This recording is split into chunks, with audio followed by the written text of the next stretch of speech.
Hello, everyone. I'm Jim Garrison, and I want to welcome you to day 102 of Humanity Rising. Since May 22nd, Ubiquity University and over 300 partnering organizations from around the world have essentially come together to provide an open space on Zoom every day, starting at 5 p.m. Central European Time, as we are today, so that people can share their experiences of how it is for them navigating through the extraordinary human event that's put the world under lockdown and social distancing and an acute awareness of public policy and public health. We've been graced by an extraordinary outpouring of well over, I think, 550 speakers to date on virtually every conceivable issue around how we can implement solutions that can make the world a better place, how we can offer out into the public domain new narratives and new mindsets that will allow humanity to articulate a whole new story about the human future. And very specifically, how we can come together, those of us in the progressive community that are working tirelessly to ensure that the post-pandemic world is a better and healthier place for all of us. How can we increase our strategic effectiveness so that we can actually make a difference? Because this pandemic now has been unfolding for well over 6 months. It shows no sign being alleviated simply anywhere in the world. There have been a few countries that have been spared, but not many. Day by day in the United States, the situation goes from bad to worse with a government that is, I would say, almost criminally incompetent. So the United States is 4% of the human population, has well over 20% of the cases and the deaths due to government inaction. This has been accompanied by extraordinary events of racism and public disquiet. We all remember the killing of George Floyd. Day before yesterday, there was the verdict in the Breonna Taylor case, a Black woman who was shot in her bed in Louisville, Kentucky. And the grand jury basically said that none of the officers involved had committed any offense except for one officer who's charged with wanton destructiveness for shooting into another house, not the killing of Breonna Taylor. And this was coming after over 100 days of protests, night by night, in Louisville, Kentucky, alone. Well over 400 cities all over the United States have had ongoing turbulence as people have been protesting, not only police brutality, but the collapse of the American Republic in the face of the onslaught of the Trump administration. And if you saw the Atlantic magazine today, very important piece on how the upcoming election could break America and the plans that are afoot between the Trump administration and the Republican Party to subvert the election, not honor the results, and take it into a reinvention of the Electoral College. So the world is in a dicey place. The major indicators are getting worse, not better. And how we of goodwill come together at this critical moment is really the only question we need to ask. Because if we can't turn this around, then nothing else matters. Because the world as we know it will be forfeit. So we're very pleased today to have Hunter Lovins, who I've known for many, many years, rejoin us. She was on the panel previously, and Sabinije will introduce her more formally in a moment. But I just want to thank everybody for the ongoing support of Humanity Rising. I want to thank all of our streaming partners. We're going out to 15, 20,000, even more this week as our partnerships have been expanding. We hope that Humanity Rising is like an oasis in the desert where we can nurture one another through interactive discourse and ensure that we continue to build community no matter what's happening in the external world. So thank you, everyone. And I now turn it over to Sabinije, who will commence our program. Thank you, Jim. And as Jim said, a warm welcome to all of you who are joining us today and all of you who join us every single day. Like Jim said, it truly is with a mutual and unified effort of really trying to make this planet and humanity more sustainable and all the other things that we're talking about in all of our sessions. It is collectively and a co-creational ethos that we will be able to also navigate this chariot of fire and really proceed despite the way the world is turning and the turmoil that is currently happening. And we really are living in times where it's so transparent more than ever to see that we're currently running business, finance, and politics that are contributing and even creating climate change and structural inequality and loss of biodiversity. And that's why it's so important to look at new ways of doing business and also doing politics, but finding solutions to the next regenerative economy and also humanistic management, and also transforming the way finance is done to more surge in and democratize impact investing and other things within the financial spectrum. And scientists are telling us, most of us know this, whether we acknowledge it or not, that we are now beyond our planetary boundaries and our systems are failing to meet human needs or human minimums, let's put it that way. And looking at the current global situation with the pandemic and the crisis that is evolving out of this, we need to look at a new, just, equalitarian, regenerative economic system that can withstand crisis and also learn from them.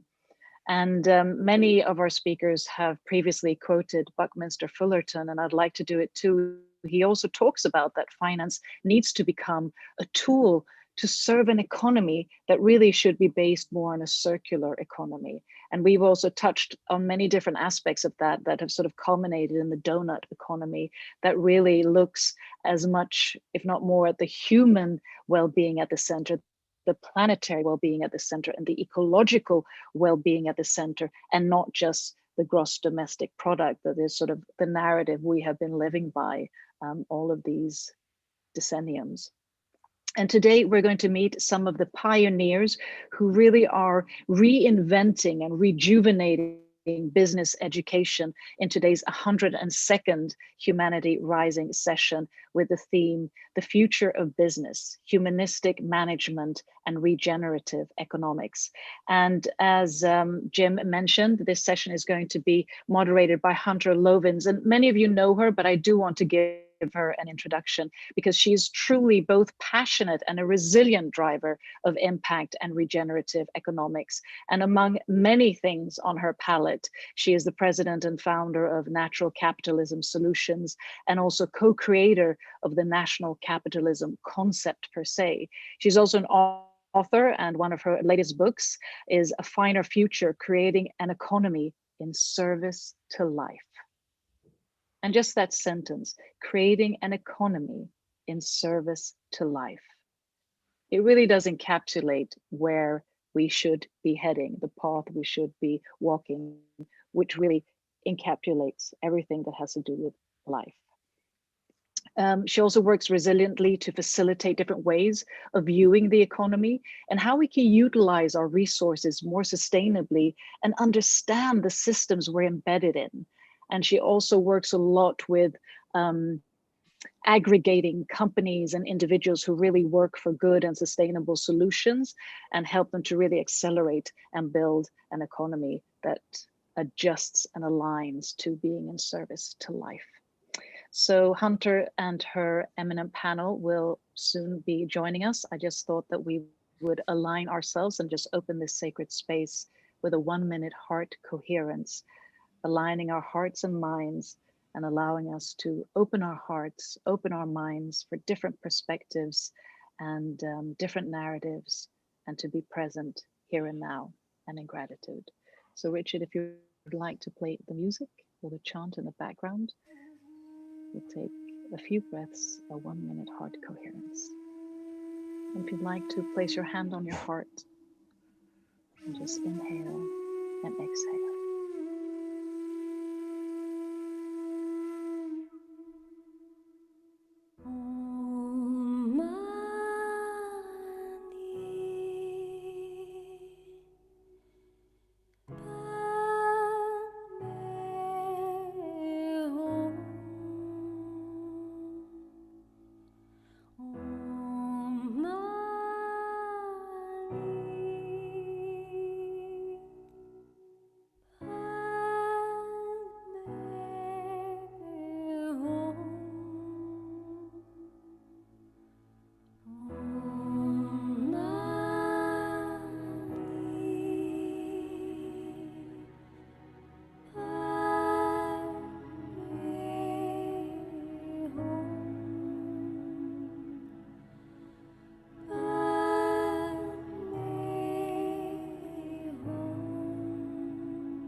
Thank you so much for joining into that 1-minute heart coherence, a perfect way to start any meeting or any dialogue, or just to align and be receptive. So with that, I hand over the space to today's moderator and convener, Hunter Lovins.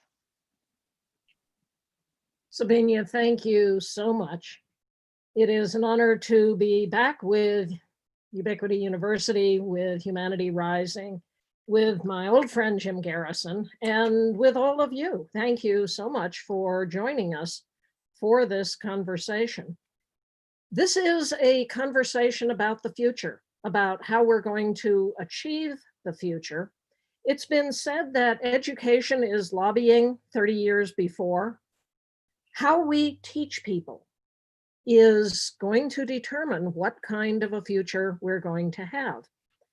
And I've been fooling around with education for many years. Back in the 90s, a dear man named Richard Gray wrote me and said, did I think it would be a good idea to have a business school oriented around sustainability? And I wrote back and said, yeah, absolutely, great idea. Didn't think much more of it. Around 2002, Dick wrote me and said, we're going to do it. Would I come to a meeting in San Francisco in August? And I wrote back and said, sorry, in August, I'm going to be in South Africa for the World Summit on Sustainability. He said, when are you going to be back? I said, well, middle of September. I'm not going to go all the way to Africa and not go see some animals. He said, well, then we'll hold the meeting. So he did. A group of us came together, Gifford and Libba Pinchot, who at the time were running a place called Bainbridge Graduate Institute. And we built a little program called Presidio School of Management. And I taught there for about 8 years. We built a curriculum starting from scratch, much as you've done here at Ubiquity. The question was, should we take the traditional MBA curriculum and then just add a class in sustainability? I said, no, That's been done. Stu Hart did it at Keenan Flagler at University of North Carolina. And Stu has then gone on and done it in India and Cornell and University of Vermont and Michigan and various other places. So what would be interesting would be to take the core concepts that help people do business and then bake sustainable principles into every class. And they said, well, that's never been done. I said, right, that's what makes it interesting. We don't know how to do that. So a marvelous, brilliant man named Walter Link and I sat down and built the curriculum. And in some way or shape, it's still being taught at Presidio. I left Presidio in around 2010, went up to Bainbridge, taught there for a couple of years. Then, I think it was 2009 in Copenhagen, the World Summit on Climate. Eban and I, Eban Goodstein, dear friend, were sitting having drinks and bemoaning the fact that the Copenhagen conference was failing. And Eban said, I'm thinking of starting a business school. Now he said, I'm thinking of allying with a business school. And I evidently said, you should start your own. So he did, called me up and said, I did, you're teaching there. So I would like to introduce my friend and colleague, Dr. Eban Goodstein. Eban started his professional career as an economist, has a whole array of books to his name. And we run the Bard MBA in Sustainable Management. We're now, do the math from 2012 when we started classes 8 years in. And in normal times, we teach from Lower Manhattan, the center of the financial universe. We're about 2 blocks north of Wall Street, endeavoring to create the alternative to Wall Street, to teach young people who believe that business is the institution on the planet big enough, resourceful enough, rich enough, well enough managed to be able to tackle the problems facing us, teaching them how to do it right. How do we honorably do business in this time of total crisis? And so we've been graduating people who are now working at some of the world's largest companies and at some of the world's smallest. And we teach entrepreneuring, and we teach this entrepreneurial spirit that, no, it's never been done before, let's go do it. In 2012, I was over in Bhutan at the behest of the King of Bhutan, trying to figure out how to transform global development policy. That effort, for various reasons, failed. But in the process, the king said, Hunter, your job is to reinvent the global economy. I said, me? And talked to a man that we had teaching with us at Bard and said, help, a man named Rick Stuckey. He said, you should talk to a man named John Fullerton. So John and I started working together on John's concept of regenerative capitalism. And we have now baked this into how we teach at Bard. Along the way, I was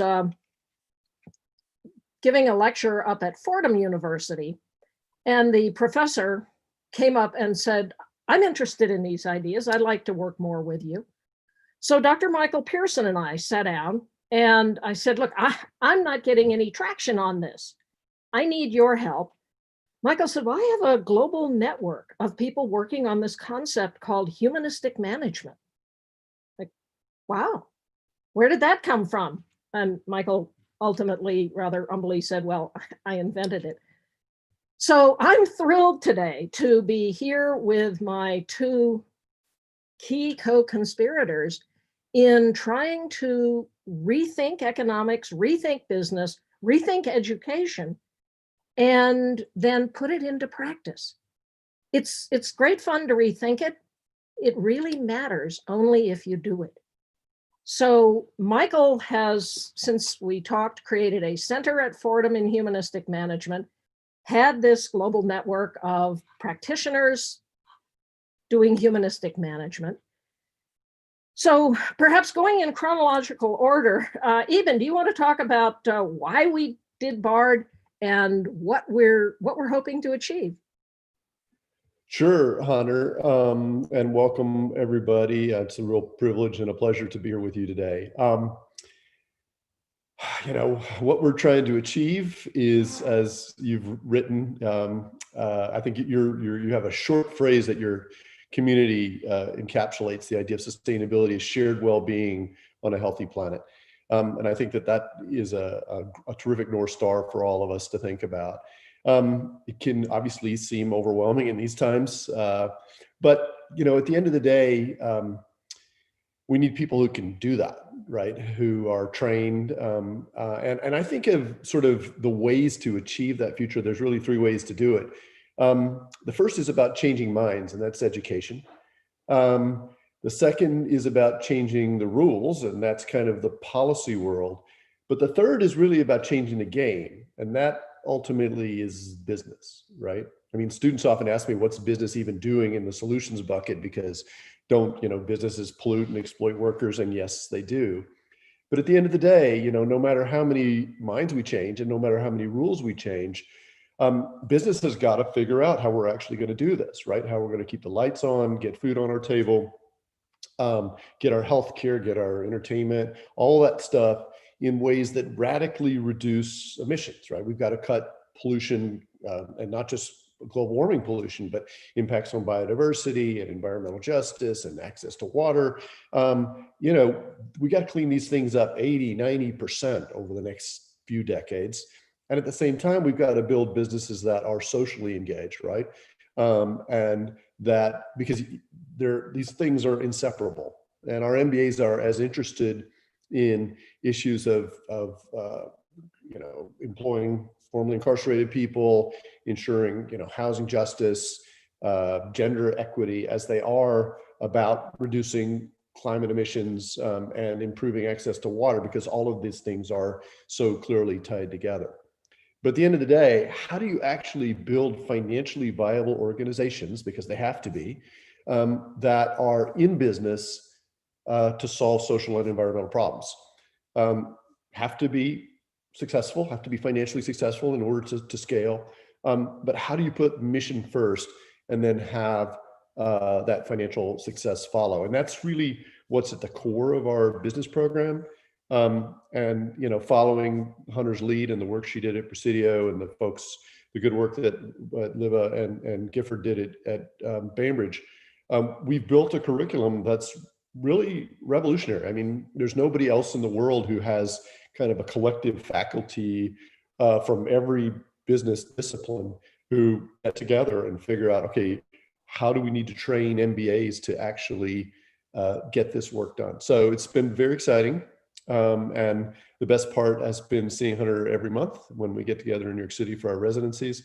I really missed that this fall, but we'll get back to it, I hope, soon enough.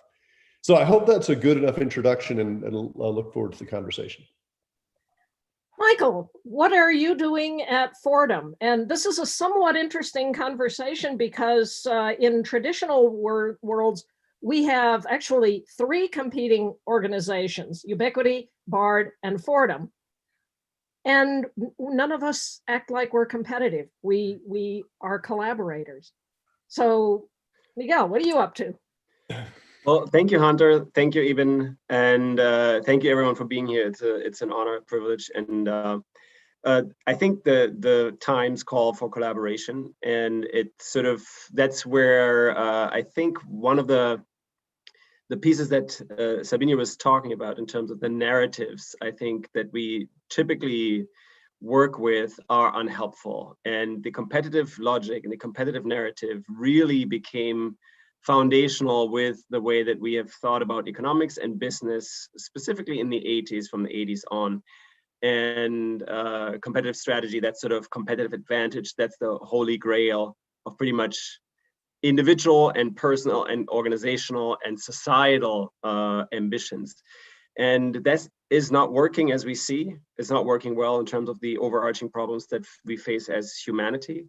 And we coined a term that we call humanistic management, which basically allows for competition, but also allows for collaboration. It's a both and mindful synergy.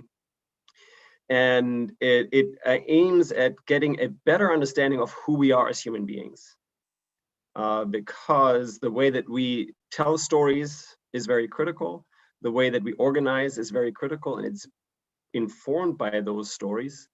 And the current story is, I think, what Hunter also and others call the cheater capitalism story, or the story of greed is good, Wolf of Wall Street, Gordon Gekko, or anyone that's sort of a greedy bastard. That's what makes success, and that's what it is that we basically reward with societal status and recognition and even political power. This is very accurate currently in the United States, but it is in some way counter to what we know is useful for human survival. And humanistic management is building on what E.O. Wilson calls the consilience of knowledge. So we're going very deep conceptually in terms of debunking the narrative that frames us currently and maybe constrains us currently in terms of organizing and solving problems. And we're talking about what are the insights that help us understand how we have survived. And it tells us a better story about human beings and human nature, and it's collaborative and competitive, but fundamentally we are social. We're social creatures, and that means we need to collaborate. Our advantage, quote unquote, competitive advantage in terms of surviving comes from being able to collaborate. And that's where the schools need to be. I think that's where all the organizations need to be at this point, and we need to find a way how we can teach this and get people to think about how we can collaborate with more intention. And just briefly to share the humanistic management distinction is we think about management with capital M as pretty much anything that we do in life. We manage our affairs, we manage ourselves, we manage others, we manage the polis at the larger level, and we manage organizations, including businesses. And we don't do that very well currently in terms of our own survival. So going back to the core of what makes us survive, we think is helpful in unearthing how we can organize better. We have two core framing pillars. One is the protection of dignity, and dignity understood as that which is inherently valuable. The current economistic story cares about price, and therefore anything that doesn't have a price is not valued. Therefore we destroy nature. Therefore we don't care about social minima, which we call dignity. And in that sense, we're also not organizing towards the ultimate currency, the ultimate goal that we share, which is what Eban was talking about, shared well-being on a livable planet. And humanistic management basically formalizes this in terms of focusing on the protection of dignity and the promotion of well-being and how we organize around that, which includes pretty much all the insight that we have about what solutions we need to create to honor and protect dignity, and also how we can then create the structures to move us towards shared well-being. And so in that sense, this is a starting point for a conversation of rethinking how we think about business, but it's grander. But at Fordham, and Fordham is a Jesuit business school, we're supposed to be aligned with the universalist narrative of the Catholic Church and the Jesuits, and the current Pope is a Jesuit. And Laudato Si expresses pretty much a humanistic management perspective, or a perspective that's very much aligned with it. And we're tasked now to shift business curriculum across Jesuit business schools, of which there are 60, I think, globally. And we're doing this hoping to learn from Bard, hoping to learn from the University of Vermont, hoping to learn from many of the other examples, but being aware of the current structure. And so a main focal point here is we're redesigning the introduction textbooks and courses around the core disciplines that every business school ought to teach when it is an AACSB or otherwise accredited institution. So that is underway. We're doing this with finance, with economics, with management, And we're working with a number of people globally on that. If anybody here is interested, we would love to be connected. Of course, this cannot go without industry, and we're partnering with industry, and we have formed a responsible business coalition that's starting to bring in together all these industry partners that say they want to move towards the completion of the sustainable business the development goals. We started with 41 CEOs in the fashion industry, and we're working with them and their problems and develop curriculum around those issues to help students to be well placed and help the organizations to be better able to address the current challenges. So this is in the spirit of collaboration, newly rethinking the structures of education, and it's an ongoing process. So I'll stop here. Thank you. Michael, thank you. And both of our organizations, and Michael comes and lectures to my classes. I come and lecture to his classes. I teach a class at Fordham. Eban's been participating with Michael on this, how do we transform business education globally? So yeah, what you are seeing here today is a modeling of this new way of creating education. And we're also collaborating with people outside of education. So Kate Rayworth, who is the creator of the concept of donut economics. This is this notion of being below the planetary boundaries, but ensuring that you're above the human minimums so that everyone has sufficiency that they need for dignity. That gives you this donut-shaped, safe and regenerative, just operating space for humanity. This is now being picked up by governments. So the government of Costa Rica, Edward Miller is using this in his regenerative recovery program for Costa Rica. The city of Amsterdam has officially written donut economics into its charter for recovery. Kate's in conversations with cities around the world, with the European Commission. The European Commission, growing out of work, Michael and I are both on the Club of Rome. The Club of Rome has been working with the EC on how do you build an economic recovery program for Europe based on these concepts, and Kate's doing that as well. We're also working with Janine Benyus. Janine is on my board of directors, the creator of the concept of biomimicry. And what we're beginning to do is pull together these threads from across disciplines. In biology, we're now finding that nature is not the neo-Darwinist, Darwin didn't say this, by the way, the neo-Darwinist notion of total competition, tooth and claw, every man for himself. We have a world, a nature that is much more collaborative than it is competitive.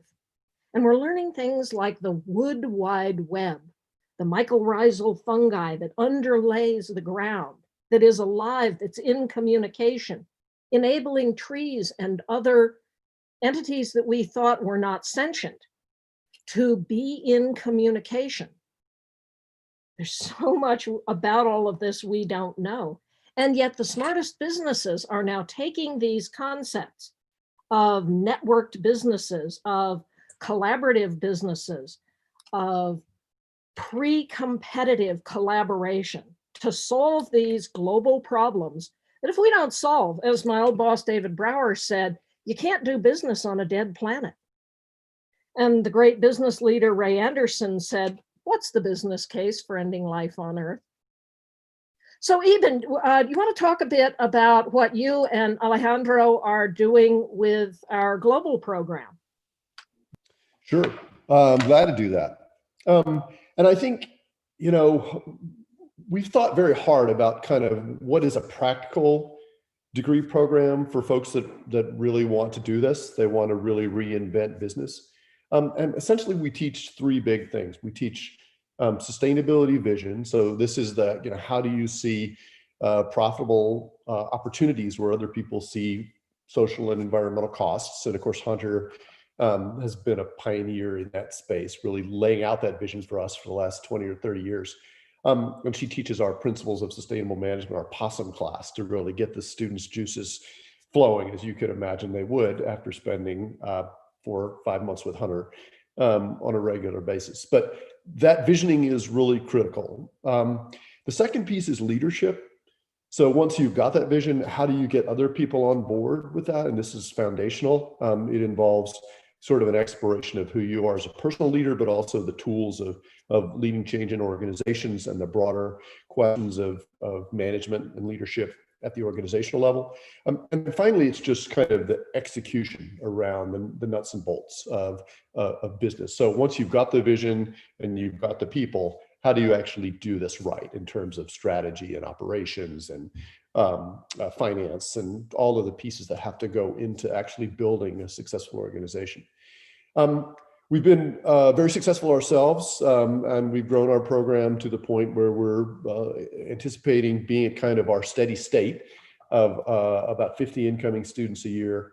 That makes us a big enough business school to be resilient on our own, financially solid foundation. And we really are contemplating, okay, what's the next step? We don't have a lot of time. How are we going to take what our faculty have pioneered, which is this very comprehensive sort of toolkit for what you're supposed to do, what you're supposed to learn if you want to be an effective change agent in the organizational space. And how do we bring that to the world?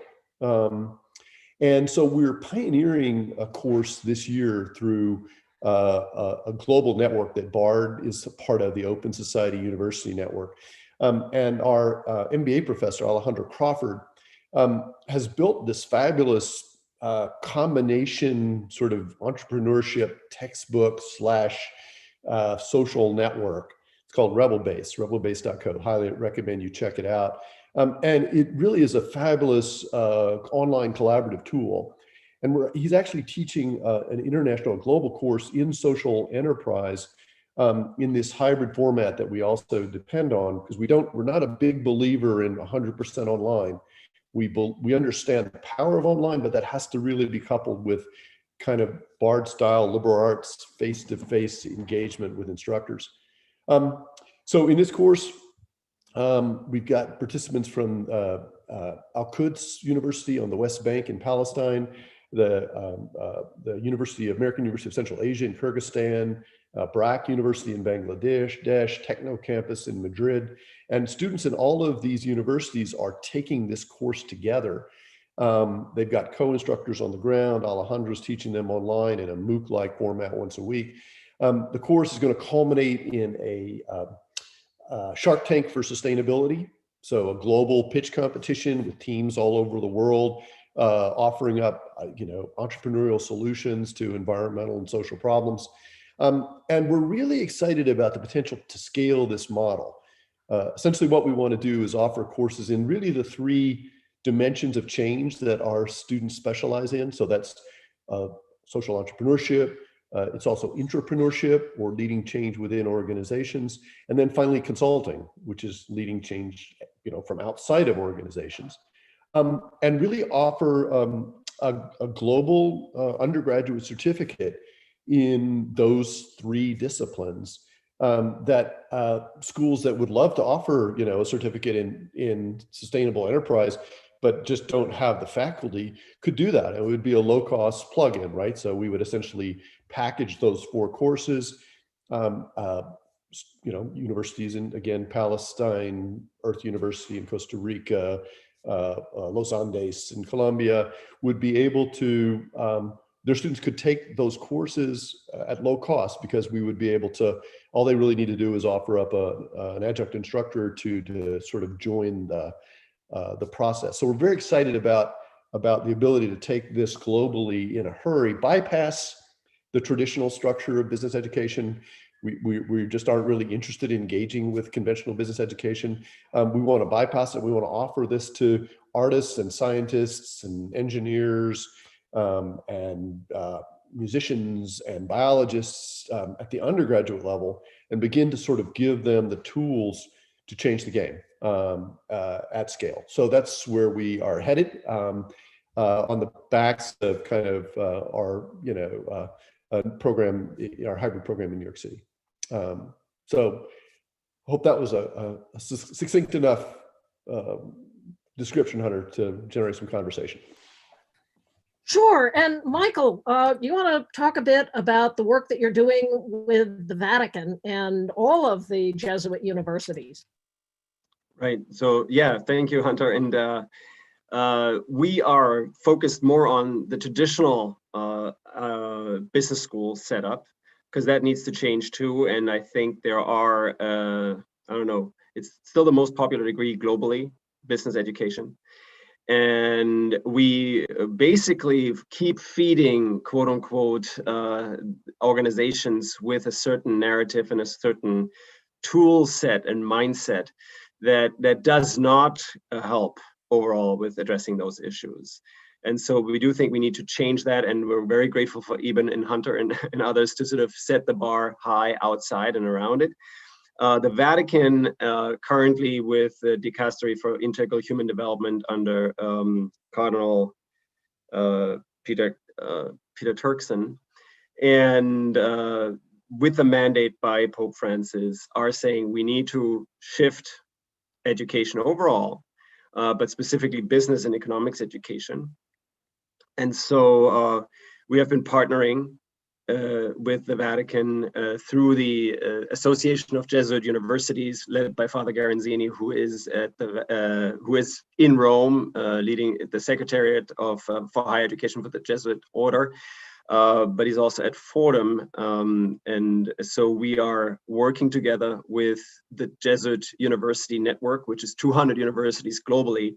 Not all of those universities have business schools, but 60, 70 have, and many of them are aspiring and providing programming for business education. So what we're working on is really a transformation from within and figuring out how can that be done. We're starting with introductory courses, but we're also developing content and new degrees and changing existing degrees at scale and in collaboration. So currently the steering committee consists of the deans of Fordham University, Georgetown University, XLRI in India,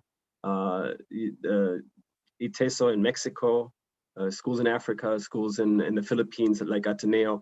And so it's a global effort there to align those educational pathways with Laudato Si specifically.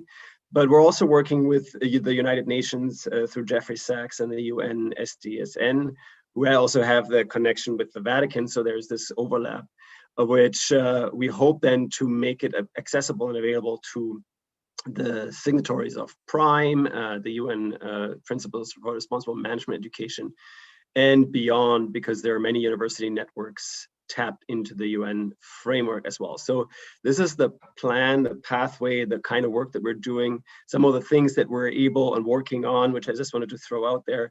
We're developing content with Sesame Street. We're working with folks currently and formally working with the Sesame Workshop to identify pedagogy that we can use to scale up, to make it more entertaining and make it more accessible. The same thing we're doing with documentaries. We're trying to bring out formats and content that we can share across the globe through more accessible storytelling. We're developing master classes for the online environment, much like maybe you have seen masterclass, the format for social innovators.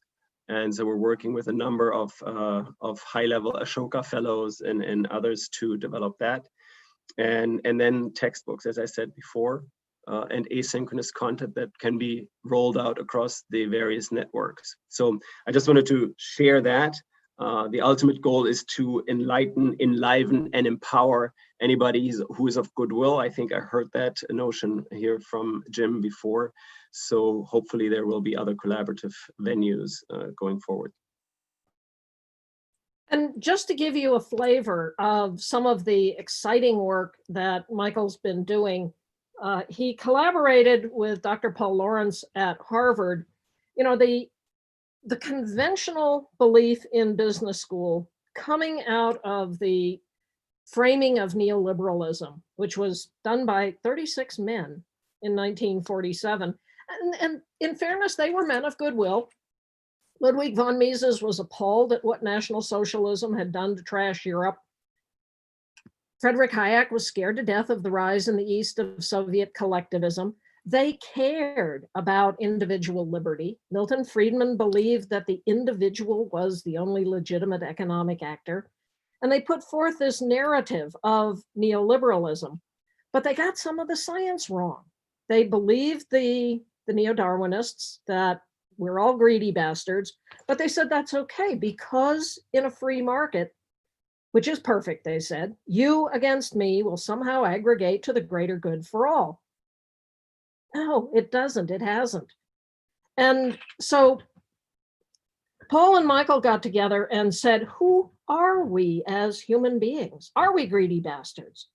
And looked at the science, looked at the evolutionary biology, looked at the genetics, looked at the archaeology. It turns out the archaeology tells us pre-humans were down to as few numbers as the now endangered mountain gorillas. We almost didn't evolve into humans, Homo sapiens.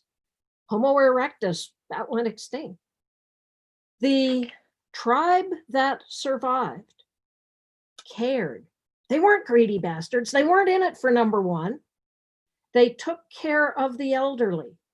If you're only in it for yourself, you don't take care of old people. They're a burden on the tribe. They slow you down. They took care of cripples. Again, if all you are is in it for you, you don't take care of a cripple. And we know this from the bones. We know this from the DNA. These were our ancestors. Their DNA is in you. So when you care, it's not a flaw. It's what it means to be human. And so Paul and Michael crafted this new understanding of humanistic management based on 4 drives. Yeah, humans have a drive to acquire. We need stuff. We have a drive to defend. Once we have this stuff, we want to defend it. But they said we have 2 other drives, and without honoring those 2, understanding those 2, we don't know what it means to be human. And that is a drive to bond, to care for each other, and a drive to comprehend, to make meaning, to tell stories. So Yuval Harari, in his book Sapiens, says the reason we have this big brain, the reason it got big, was we needed it to tell stories, to create meaning about who we are. We have badly used this skill. We make stories about, as Michael said, the Wolf of Wall Street. We glorify those who get rich, lives of the rich and famous. We need stories about people who care, about people who are in service to life, about people who are living the kind of life where they're happy. So Michael and I got together to try to create a little group called Leading for Well-Being, and taking this concept of well-being and bringing it forward in business. And Michael, you want to talk a little bit about your global humanistic network? Sure, and and I think in the chat I sort of saw a conversation about collaborative nature, et cetera, et cetera. So in fact, I think we honor ourselves best when we are collaborating with others of like mind, the drive to comprehend, right? The kind of idea that we do want to share, work with others in shared purpose. So when we started this work, we were young, former business consultants, dissatisfied with the way that we were actually having to work, and then also what we learned in business schools in our PhD programs. And we sensed that we were not alone. And at that time, it was just like diaspora management and therapy, in a sense that we were like, okay, it's horrible to feel alone. Now, knowing the science of it, it's like, now I get it. Yeah, we are fundamentally social. Being alone kills.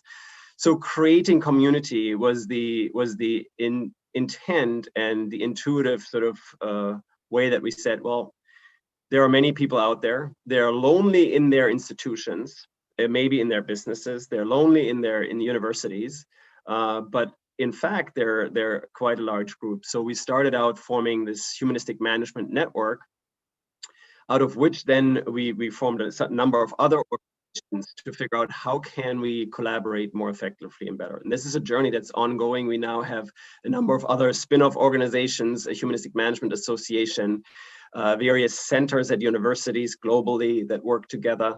And again, we're trying to tap into existing networks where we can and build up new structures where we need. And working with the UN, working with the Jesuit network, the Vatican, working with a number of other institutions that are networked globally.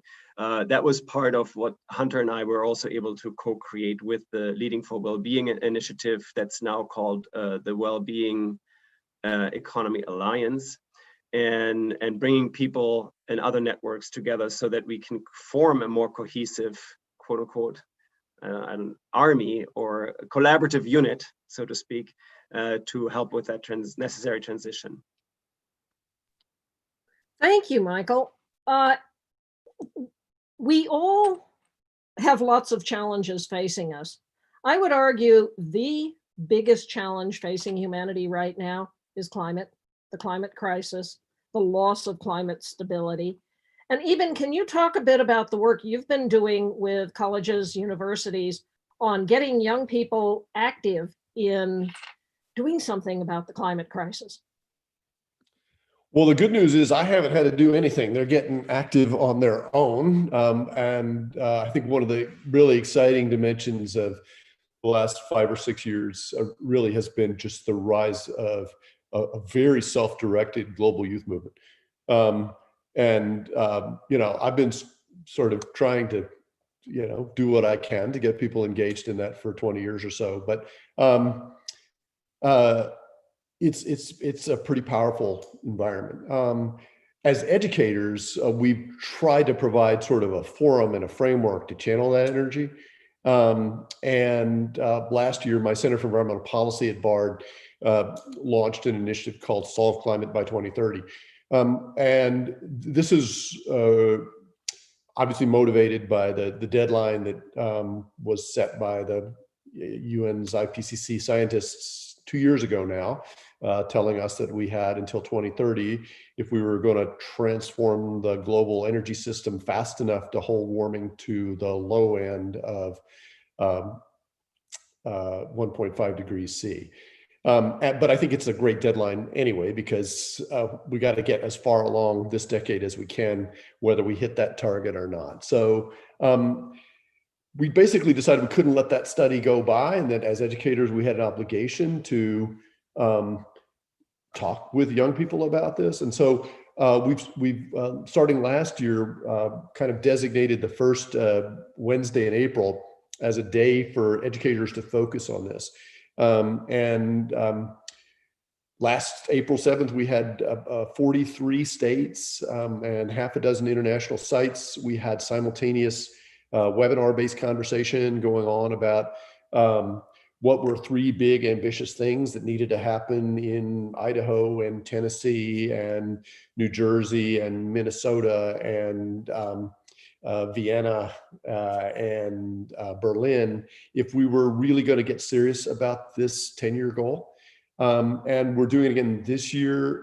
We're going to be expanding. We'll be at all 50 states. We'll be in 50 international universities, sort of devoting that day to collectively helping educators break beyond the challenge of climate education, which is often it's just the usual suspects and the young student activists who are showing up. How do we actually engage dialogue across the campus on these issues? And by acting collectively, we create something much bigger than just acting alone. So solveclimateby2030.org.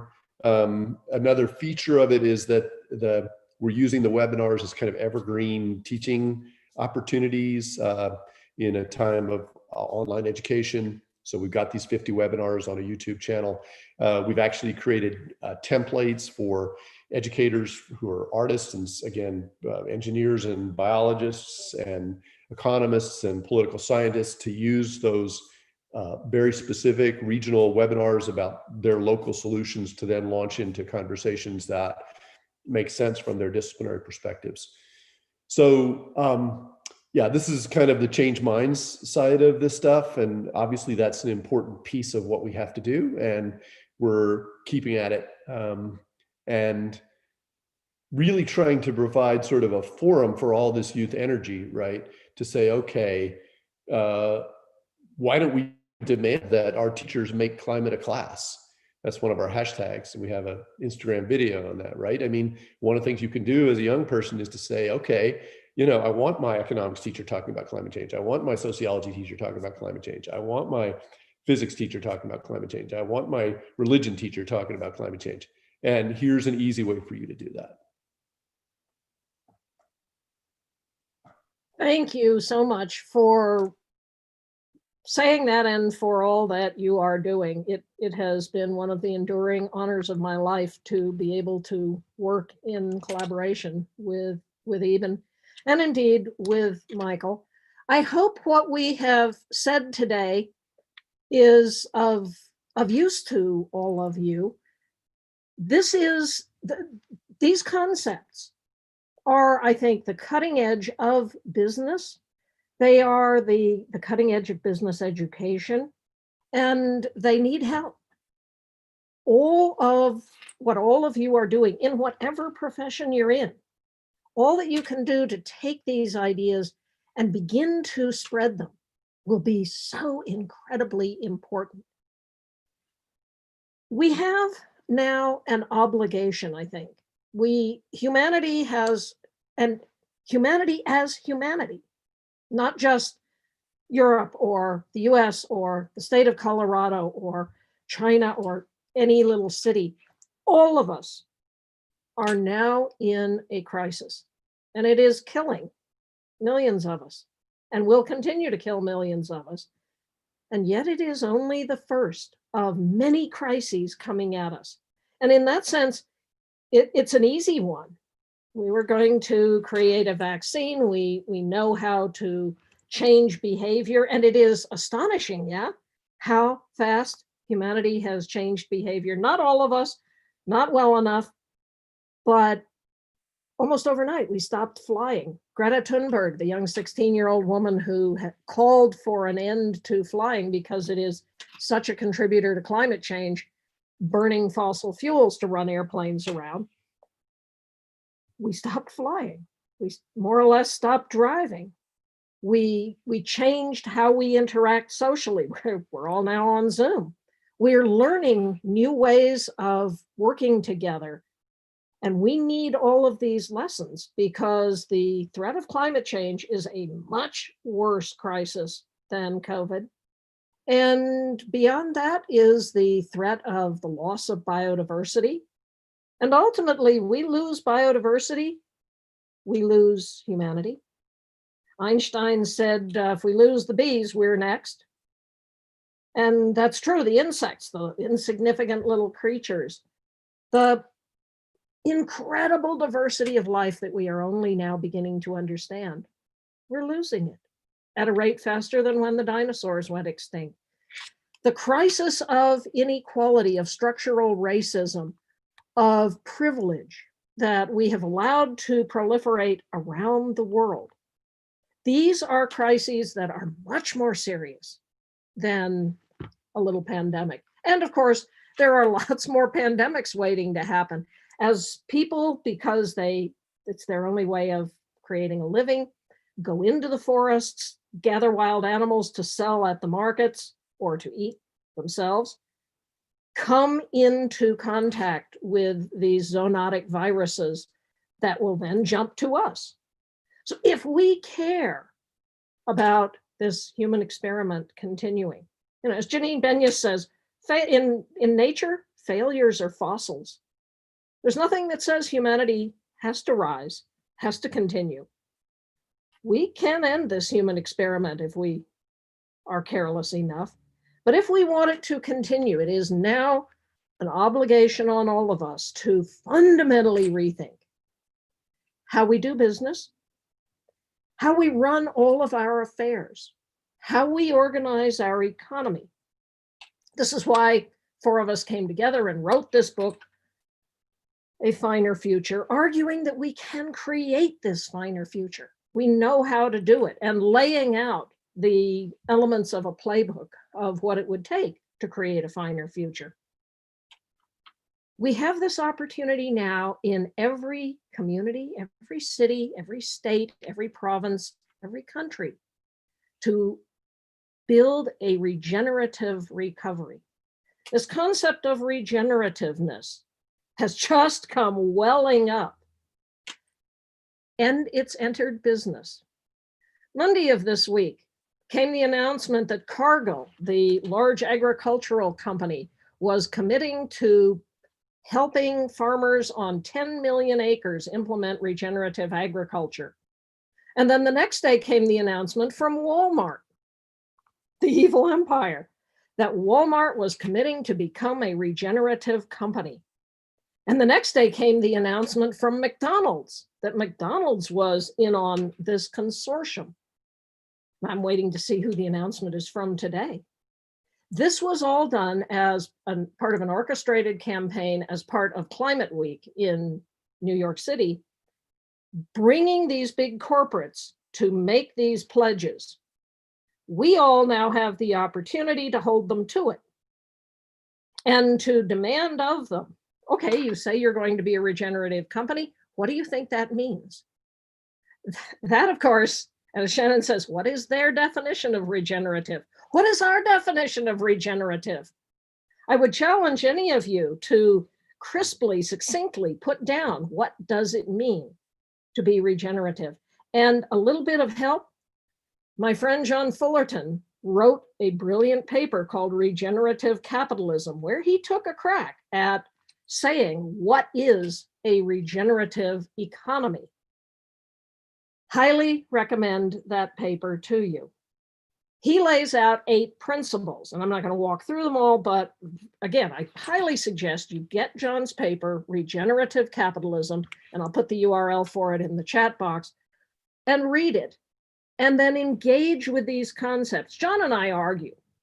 I can debate him on any number of these principles, and the first debate was the scientists tell us humans can hold 5 concepts in their head. You've put forth 8. And when I try to tell people what they all are, yeah, I always forget one. So should it be 7 principles? Should it be 5 principles? That's argument over whiskey.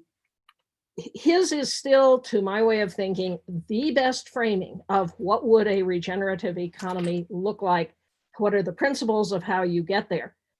So it is incredibly exciting to me to have these big companies jumping up and saying this stuff. Is it greenwashing? Absolutely. Is it hypocrisy? You bet. And hypocrisy is the first step to real change. I want these companies engaging with this conversation, making these commitments, and then trying to live up to it. I mean, how exciting is this? When I first got into the field of sustainability, I knew everyone and everything in the field. Anymore, I can't keep up. And to me, this is incredibly exciting because sustainability and beyond that, regenerativeness, as John says, sustainability is the outcome of a regenerative system. In nature, sustainable systems exist because we have regenerative systems. Your body is a regenerative system, as somebody put into the chat. I'm talking to you because blood is circulating in my body, because every part of my body is engaged with every other part of it, because my body is in right relationship with itself. These are some of John's 8 principles. What does this mean in your community, in your home, in your political region? So last spring, a group of us were asked by the governor of Colorado to come together and set forth what would a regenerative recovery for the state of Colorado look like. And I would love to join your after program chat, and I can't. I'm in the throes of writing the final report to the governor. I'll meet with him on the 8th of October to see if we can get a Colorado commitment to being a regenerative economy. We're walking through the precision of what would it take. So how do we power our entire economy with renewable energy? How do we feed ourselves with regenerative agriculture? How do we ensure that the entire system is equitable for all? Bucky Fuller called for a world that works for 100% of humanity. What is our workforce development? What is the workforce of the future? What are the industries of the future? And then how do we ensure that our infrastructure, both the built environment, but particularly the natural infrastructure, without which there is no economy, is healthy, is built in the best way, the pieces of it we can't build, the natural infrastructure, is protected and enhanced. And to me, this is just good capitalism.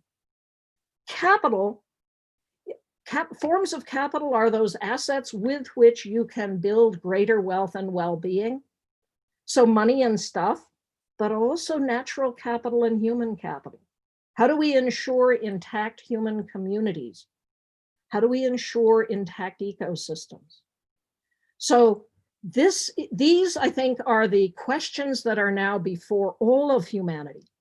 How do, in the midst of a collapse, and we are now in the greatest economic collapse since the Great Depression, perhaps even greater, how do we rebuild an economy that works for all of us? So I challenge each one of you to get engaged in this conversation. This is, I think, the conversation of our age. So Michael, you want to walk us through a little bit the experiment that you and I conducted this summer at the request of Fordham?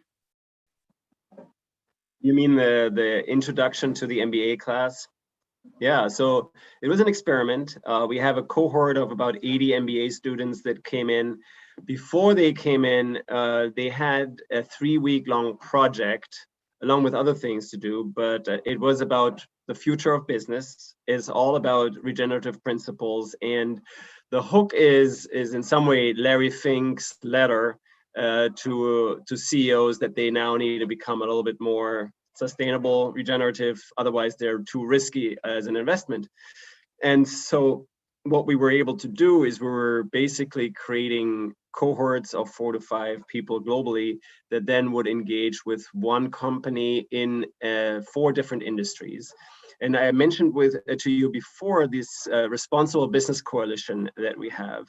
So they were one of the main quote unquote clients in a sense that fashion and consumer goods was one product line. We had finance as an industry, and I forget the third, Hunter, which was yours. We had Unilever as a company, and it was Unilever's food and agriculture division. The food, yeah, food. And what was cool about all of this was an idea that a gal at Fordham came up with, and none of us going into this had any earthly idea how we were going to do this. They had okay, we'll have teams, we'll talk about these different areas. We had to make this up on the fly. This is what I'm used to doing with Eban at Bard, but here we are in a major university making it up as we're delivering the class, meeting on an almost daily basis of, oh, how are we going to do this? This, I think, is what can be truly exciting about education. So, Michael, you want to talk about how it worked out? Well, I mean, it worked out really well for the fact that this is sort of a new way of approaching education. The important thing here for those that are in the space of universities, it's very difficult typically for faculty to work together beyond their area, their domain, which is typically finance, accounting, the functions of business. So a business school, my colleagues say, is organized around Eastman Kodak in the 1970s. And so they had a functional setup, and most business schools still adopted that because that was the main driver to get students or the graduates into companies like Eastman Kodak. We need to break that up, and that was a project to break that up. We worked with accounting professors, IT and analytics professors, and finance professors, all working together on the overall challenge to future-proof business. And the students, while skeptical at the beginning, were really responding very well to that. And there was a competitive setup in there that helped motivate. We are competitive also. but the collaboration across the board, I think, was very well received by faculty. And that was maybe one of the most important things, how faculty can be energized and re-energized through this collaborative and more meaningful problem solving together. And the students were very energized and loved it. So there is something that was sparked for us internally that will help us redesign the whole suite of master programs, we hope, but also then go back to the drawing board for some of the undergraduate teaching initiatives that we have created. So Hunter, what was your impression? What was your sort of take? Well, as I said, I would never have thought that Fordham would be that entrepreneurial, that open to experimentation. I think COVID, to some extent, has thrust all of us into a mode of having to make it up as we do it. At BARD, of course, we made the whole program up, and so we have retained this ethos, this attitude of, yeah, let's make it up. But I want to sit down with Barbara, with you, with all of the participants, and do a post-mortem. What did we learn? What can we do better? Because this turned out to be a really cool program. Michael called up and said, would I mentor a student team? Yeah, sure. I wound up mentoring, 4 of them, and having to co-invent this program as we were going along. Vastly more work than I signed up for, but also incredibly cool and incredibly fun and really engaged. My great love, of course, is being with the students. And so I get to spend a lot of time with students from all over the world, because now that we've gone virtual, these guys who otherwise would have flown to New York from China and India and Kazakhstan, they were all in wherever it was they were. So finding the time zones, just as we're having to do with this course. Wow, let's do it again. And Eban, you want to talk about D2S and inventing that? Well, that's that sort of competitive element that Michael was just mentioning that kind of makes education fun. And certainly in the world of kind of sort of hands-on and practical learning. So all of our students are required to take an entrepreneurship class, regardless of whether they want to be entrepreneurs or not, because of just the innovation skill set that is so foundational to sustainability. But early on, we decided that that was not enough. And so our students actually have to participate in a pitch competition twice. So we, in the very first semester, they take Hunter's Principles of Sustainable Management class in combination with a course in accounting and the integrated bottom line, where they sort of learn financial modeling. And so Hunter and Kathy Hipple, who teaches that class, sort of start the students off from day one with okay, come up with a business idea, build it out. You're going to have to say, get up, as Hunter likes to say, on your hind legs and make the case for that. So those students compete in our Shark Tank for Sustainability against our second year entrepreneurship students who've had sort of a more of a second round deep dive into building out their own business ideas. But as I mentioned, we're also opening that competition up.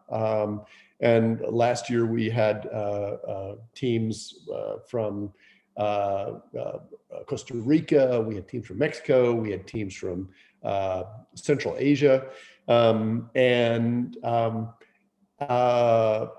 those were actually undergraduate teams. So we're basically playing with the Shark Tank idea, but adding the dimension of social and environmental sustainability as one of the prerequisites really for the business ideas that are pitched.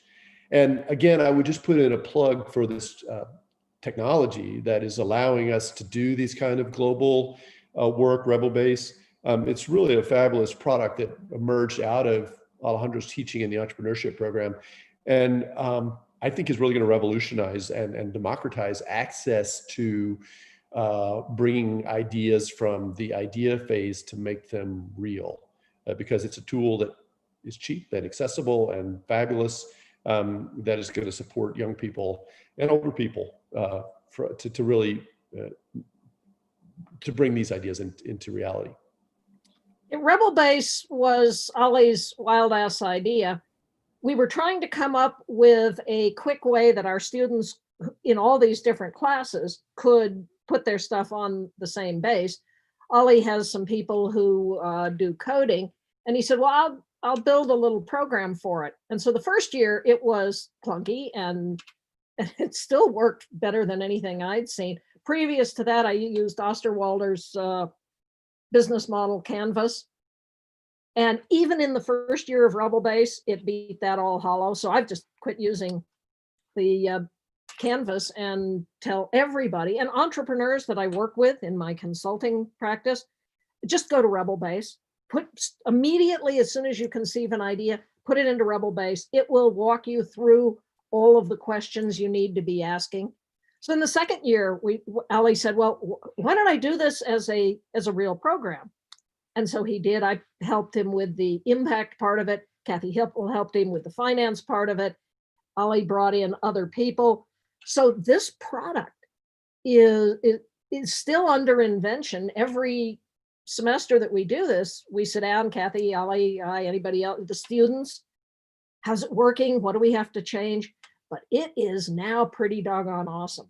So if you have an idea that you want to make happen in the world, put it on Rebel Base. Michael, any quick closing words? We have, what, about 2 minutes to go, and then Eban, I'll come back to you for closing words. Well, I mean, this is a collaborative challenge, right? And anybody here that is particularly connected to universities, Ubiquity University one, others potentially, where you see ways to collaborate and scale, that is something that we want to embrace and work on and work with. We do have, from our vantage point, access to existing infrastructure, the old and staid bureaucratic institutions that came out of, quote unquote, 500 years of Jesuit order work, 2000 years maybe of church, Catholic church work, but also the university laying up another 1,000 years of sort of anti-fragility, we would call it. And so those I think need to change. We want to work with other people that have done the good work that we can potentially copy shamelessly, much like Eban and Hunter, and others we want to co-create with. So I just want to close with that as an invitation. I put my email into the chat and also into Q&A. So please let me know. Thank you for this conversation. Thank you, Hunter. Thank you, Eban. Thank you, Jim, Richard, Sabinije, everyone here. Michael, thank you so much, and for all the work that you're doing. Michael is truly one of the great thought leaders of the world in this field of who are we as humans, how do we do business together honorably, and in humanistic management, and my dear friend. Eban, any closing words? Well, it is always a pleasure to join this community and to be inspired by Michael's work. You know, literally doing the Lord's work within the belly of the beasts, as it were. We have the luxury of kind of being outside the system and trying to render it obsolete rather than trying to transform it. And that can be, I think, more fun in some ways. So my hat's off to doing the work within the organizations, which is also critical. If you want to hear more about regenerative recovery, tune in tomorrow. Hunter's going to be with us at the Bard Center for Environmental Policy doing a noon webinar. I put the information in the chat. I also put my own email in the chat. Glad to chat with anybody about this project. You know, I think we're all looking for ways to act at scale. I mean, we know there's an urgency here. We know we don't have a lot of time. I think the good news is that, you know, we sort of have the tools and technologies to do that now. The world can change overnight. You know, I think that is, to me, the most important sort of lesson that keeps me going. And just 2 points on that. I mean, 6 months ago, if you told me that the US was contemplating spending $2 trillion on a Green New Deal, I would have said, you're crazy. That ain't happening, just not happening. But COVID opened that door, and it might happen next year. Yesterday, the Chinese announced that they're going to be carbon neutral by 2065. And again, if you'd asked me China, you'd asked me that 6 years ago, they were building a coal plant a week. And so, you know, I think that this is the mindset that I think is really critical to just stick with, because it can be very hard to get up in the morning these days, honestly. You know, this has been true for people in struggle for millennia, right? This is nothing new. And I think it's just incumbent on us all to recognize that, you know, opportunity, we never know when it's going to come, and we just have to keep pushing on these doors and see how fast we can open them. So, Hunter, thank you so much for convening this conversation, and Jim and others. I appreciate the chance to have the conversation and look forward to working with all of you. Eban, thank you so much. And again, for our enduring friendship. I do truly miss coming to New York every month and are getting to go out to supper and chat over what are we going to invent next. We are in possibly the most challenging time that humanity has ever faced. I'm going to put in the chat box a paper written by my friend Tony Seba called Rethinking Humanity. And along with Fullerton's paper, please read this. Tony walks through the history of disruption and change throughout human history, and the extent to which we create new opportunities, new ideas, and that leads to an S-curve of adoption of that idea, and then a collapse. And then a new idea emerges, which leads to an S-curve adoption, and then a collapse. The collapse that we could be facing now could be the collapse. And regardless, if we allow it to collapse, it will be very unpleasant. And for many people in the world today, they are in collapse. Tony is arguing that we have the technologies. What we need is a new operating system that will allow the complete freeing of humanity from many of the burdens that we've all dealt with. So take a look and give it a thought. Tony says the current leading entity, which is the United States, will probably not be the entity that will take this new S-curve up. But he said California might be. I said Colorado, New York City, Shanghai, Paris, Africa. Where will this come from, and how will we all be a part of empowering it? This, I think, is the challenge of Humanity Rising. So thanks so much for being with us. It has truly been my honor to be with you. If you want, as Eban said, join us tomorrow. We'll be going at all this stuff again. Thanks, and Jim, back to you. I will cut in here and thank you, Hunter and Eban and Michael, for such an inspirational but also informative session. And Hunter, thank you for so explicitly and in such an engaging and value-driven tonality and messaging, conveying the importance of transition of systems to a regenerative economics, a collaborative and sustainable way of doing business, and also reminding us of the importance of creating this new narrative that really ties into the holistic and interconnected world that we want to live in. Because to get there, we have to imagine it and see it and feel it and be it. And Michael and Eban, thank you for sharing the transformational work that you do together with Hunter, and the essential work of really redefining education, because it's through education that is our key to really making not only the transition on a systemic level, but on an individual level. And that's really where it happens. And also when you say that your educational formula is really aimed at the transformation from within. And then of course, environmental studies, sustainable management, humanistic management, but this sort of, we humans need to relearn how to be humans, because we've never been taught that life empowering lesson or gift. I would say it's more a gift, shift and sort of that transformation within, aligning it with the new values and education that really aligns us with the work that needs to be done to create the world and the systems that we need to create, and transitioning from this competitive narrative to the collaborative narrative. And also storytelling. It's been mentioned so many times, both here and in so many other sessions, the importance of storytelling, that the way we tell stories and the way we organize ourselves is so imperative, and that we're fundamentally social creatures with a need to collaborate.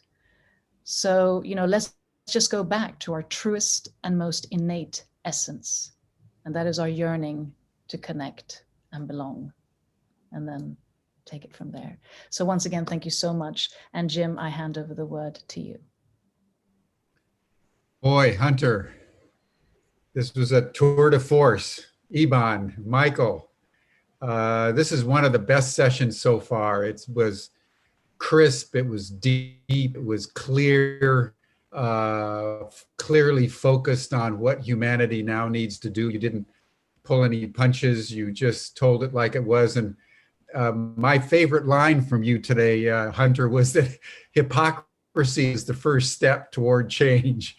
That is a great line, because oftentimes we hold greenwashing against the big corporations for very good reason. But the other side of that coin is that they understand that they need to greenwash. And as you pointed out, 30 years ago, they weren't even thinking about it. So to have, McDonald's and Walmart and these big corporations starting to step up and even use the term regenerative economics is at least a step in the right direction. And we need to keep their feet to the fire, as it were. Thank you so much. And I would love, as an educator, I mean, we got Ubiquity University. We're dedicated to the same values you are. Ed Muller, you'll know from the University of International Cooperation. He's convened a whole 7-day session program for Humanity Rising on donut and regenerative economics. John Fullerton was on, Kate Rayworth was on. He's doing another week, the week of October 13th, again on biomimicry and regenerative economics. There's a big discussion with a number of organizations about coming together to develop programs, and there's no reason to recreate the wheel. And it feels to me like you folks have really cracked some very essential codes. And so I just want to honor that. And I mean that very, very sincerely. So I'll follow up and maybe we can have a conversation over the next week or so to just see how we can sync up what Ed and I are starting to pull together with what you guys are already doing, because there's no time for anything else but radical collaboration. That's all we've got for. So I thank you very, very deeply. As you all know, we're in education. Plato was right in the Republic. Education is the ultimate revolution. If you can change the minds of the new generation, you change the world, he said. And that's what we have to do in very short order on planet Earth, starting now. So thank you so much. Then tomorrow, everyone, we're going to be diving directly into the front lines, climate change, public health, and litigation. We're going to be talking with a group of climate litigators who are taking governments and institutions to court around the interface of climate change and public health. So you don't want to miss that one either. And again, every day on Zoom, free, 5:00 p.m. Central European Time. So Hunter, Eban, and Michael, thank you, thank you, thank you. And we'll see you all again tomorrow at same time, same station. Bye, everyone.